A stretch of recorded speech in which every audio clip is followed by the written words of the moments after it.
দুর্গাপুরে গণধর্ষণের ঘটনা। দুর্গাপুরে গণধর্ষণের অভিযোগে গ্রেপ্তার করা হয়েছে 3 জনকে এবং এই ঘটনায় আটক হয়েছে একজন। অষ্টম শ্রেণীর ছাত্রীকে হোটেলে নিয়ে গিয়ে গণধর্ষণ, বাড়ি থেকে ডেকে নিয়ে গিয়ে ধর্ষণের অভিযোগ। পানির সঙ্গে মাদক খাইয়ে গণধর্ষণ করা হয় অষ্টম শ্রেণীর ছাত্রীকে, এমনটাই অভিযোগ। আর এই ঘটনায় 3 জনকে গ্রেপ্তার করা হয়েছে, একজন আটক হয়েছে ইতিমধ্যেই।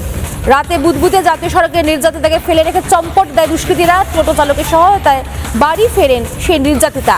বিজেপির নেতৃত্বে থানায় অভিযোগ জানানো হয় এবং সেই অভিযোগের ভিত্তিতেই 3 যুবককে গ্রেপ্তার করা হয়েছে এবং এর পাশাপাশি এক মহিলাও আটক হয়েছে এই ঘটনায়। দুর্গাপুরে গণধর্ষণের অভিযোগ ঘটনায় 3 জনকে গ্রেপ্তার করা হয়েছে। নির্যাতিতার বাবা তিনি কি জানিয়েছেন শুনবো।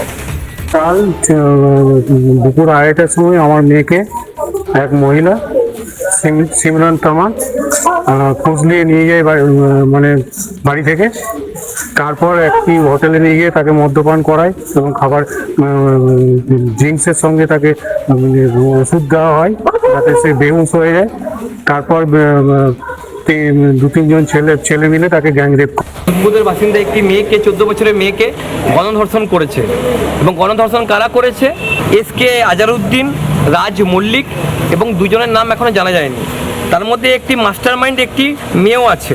সরকারের কাছে এবং আমাদের যা মুখ্যমন্ত্রী আছেন তাদের কাছে আমরা অ্যাপিল করছি, এনারা যাতে ঠিক ডিসিশন পায়, ঠিক এরা শাস্তি পায় এবং এদেরকে যখন ধরা হয়েছে এদেরকে খরচা করা হোক। কালকে একটা 14 বছরের মেয়ে যে ক্লাস 8-এ পড়ে, ভাবতে পারবেন না মেয়েটার কি অবস্থা হয়ে আছে। সেই মেয়েটাকে গ্যাং রেপ করেছে।